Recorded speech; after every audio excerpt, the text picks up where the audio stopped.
What's up, guys? First predict. Today I'm going to be making two videos on the UEFA Champions League.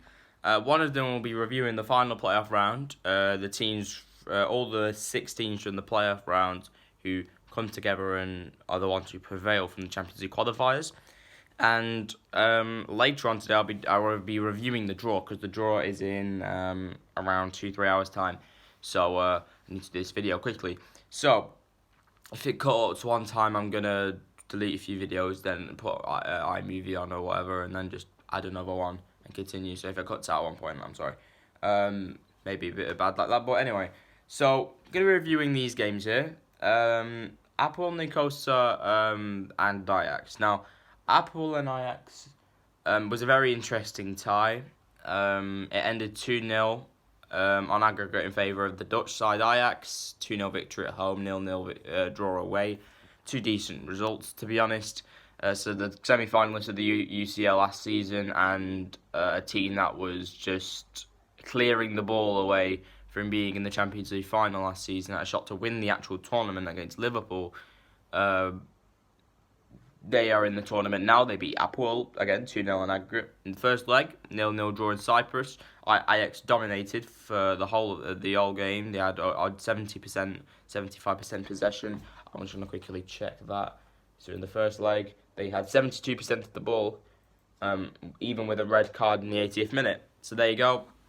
And then in the second leg, again, dominated all of it, and they won 2-0 at home. Goals from Alvarez and Dusan Tadic in the first and second half, respectively. So, second one I'm going to review is Cluj and Slavia Praha. Now, Slavia Prague, should I say. So this was an interesting one. 2-0 on aggregate to the Czech side, Slavia Prague. Cluj, who had heroics on their favour against Celtic, cannot even find a goal against Slavia Prague here. 1-0 loss home and 1-0 loss away means they are out 2-0 on aggregate to the Czech side. And it's unfortunate because, if they made it to the UCL, it would have been a great story. Coming back against Celtic and beating a really good Prague team. But, no, it didn't happen for them, unfortunately. So they are in the Europa League, but I think they'll do good in the Europa League. I think they can go far. I think they can go as far as the quarterfinals, to be honest.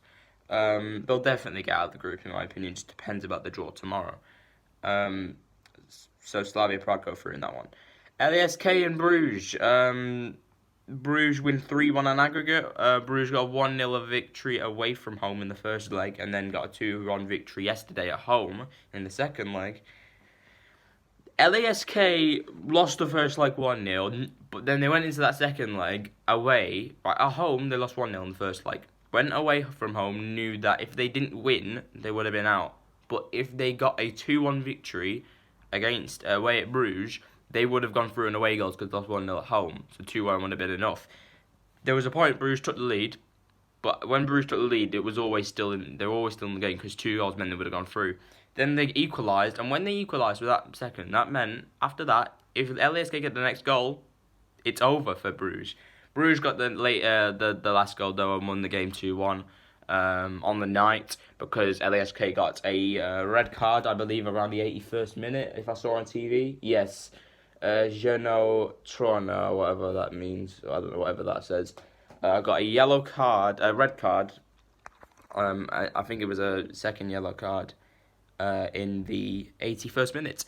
And Bruges finished it off in, I think I saw it, my memory's good, it's 89th minute, I believe. Yeah, 89th minute, I'm not even going to bother, I've just woke up, okay, I can't be bothered. Anyway, so the next game we're reviewing is Dinamo Zagreb and Rosenborg. Now, this was a bit simple, more simple than I thought it would be. I thought Dinamo Zagreb would have a massive game in their hands. They were always the favourite going into this tie because they have more quality than Rosenborg. They do. However, so they won the first leg 2-0, Dinamo Zagreb. And when they won the first leg 2-0, I was like, it ain't happening. It ain't happening for Rosenborg, bro, because 2-0 away loss is bad. It's bad. I was convinced when Juventus lost 2-0 away at Atletico in February, they were out of the Champions League because it's too much. And Atletico score and then they have to score 4. They won 3-0. There you go. But that's Juventus anyway. This is Did I think Rosenberg had the capabilities to come back from 2 goals down? Nah. Second leg, they actually come out and they get a goal. I'm gonna sit down in a better position here. So they got a goal in the 11th minute. There you go. They got a goal in the 11th minute, and obviously they was 2-0 away. Remember, and they got a goal straight away. So it was 2-1 on aggregate. Still Dinamo Zagreb leading, but then they were putting on the pressure, and then a blow came in the 71st minute when Amir Gojak scored for Dinamo Zagreb, gave them a 3-1 lead on aggregate, and that was the first and only eventual away goal to tie. And with that goal scored, that meant Rosenberg, in a matter of 20 minutes, because they scored in the 71st minute, had to score 3 goals and win the game 4-1. It didn't happen. It ended 1-1 in Rosenberg, and Dinamo Zagreb, for the first time in, I believe, 4 seasons, 18, 19, 17, yeah, 4 seasons, I believe. I think it's 3 or 4 seasons. I think 4. They are in the Champions League in the 1920 season. I'm spitting, bro. I'm sorry. 5th one. I think that's it, no? No, we have 2 more to do. Olympiacos v Krasnodar. I thought it'd be a lot closer than it was. But it was peak. It was peak for Krasnodar. 6-1 losers. Oh, Jesus Christ. 6-1 losers on aggregate. Yeah, you're right. Lost 4-0 away. They were actually in a decent position against Olympiacos. They heading into the away from home in the first leg. It was the 30th minute where they conceded and Olympiacos won 1-0. Then for the rest of the game, it was still 1-0 to Olympiacos. They had Olympiacos hammering them really and having a lot of chances, but it was the Krasnodar were obviously still in the tie. 78th minute comes, hammer blow second goal. I'm not going to pronounce that name, but in the 78th minute, Lazar is his first name. He scored, and then it was looking bad for Krasnodar, 2-0 down. The 85th minute, 3-0, looking really bad. 4-0, 89th minute, ends 4-0, game over. Like you, with Krasnodar's quality, you're never going to come back from 4-0 down against Olympiacos. You're not. And then, well, actually, they in the second leg, if I'm right, they took the lead. It was 2 days ago, yeah. They took the lead in the 10th minute through Daniil Utkin. He scored in the 10th minute, and you're like, could Krasnodar do what they did to Porto and come back? Because if you don't know, Krasnodar in the third round lost 1-0 at home to Porto, then went away to Porto and were 3-0 up in the first 13 minutes. It was shocking from a Porto point of view, and they won't be in the Champions League, obviously. Benfica will, they won't. But no, you listen, for Krasnodar, I mean, 1-0 up in the 10th minute, they just need 3 more goals, and then they're in extra time. At that point, you're like, they can do it. Like, we've seen crazy things in football. Anything can happen, and anyway, Krasnodar could have gone back, and then you're like, this can happen. Krasnodar can score 3 goals. Look what they did against Porto. 11th minute, Yusuf El Arabi scores for Olympiacos, and at that point, they needed 5 goals, not 3, to survive and to go through. And when Olympiacos scored straight away, that was it. That was it. And then 47th minute, to put the nail in the coffin, that was it. 47th minute, Olympiacos score. And not only did Olympiacos win the tie 6-1, they win the away leg and the home leg. Disappointing for Krasnodar, to say the least. The last one I'm going to review is the closest tie, I'd say, the closest one. And this was tight. This was really tight. Young Boys v Crvena Zvezda. It ended 3-3 on aggregate. It ended in Crvena Zvezda's favour because they got 2 away goals. They got 2 away goals in Switzerland. So I'm gonna review the first leg for you because it was a very interesting first leg. Young Boys hammered them in the first leg. Really, they did 65% of the ball. More than twice as many shots. They had 27 shots compared to Red Stars 13. 8 shots on target compared to Red Stars 3. And this is a Red Star team known for being solid. And they hammered them. Took a 1-0 lead, deserved 1-0 lead in the 7th minute through Roger Asole. Yeah, I butchered that. 18th minute, Crvena Zvezda, just 11 minutes later in the 18th minute, through Miloš Degenek. I don't know.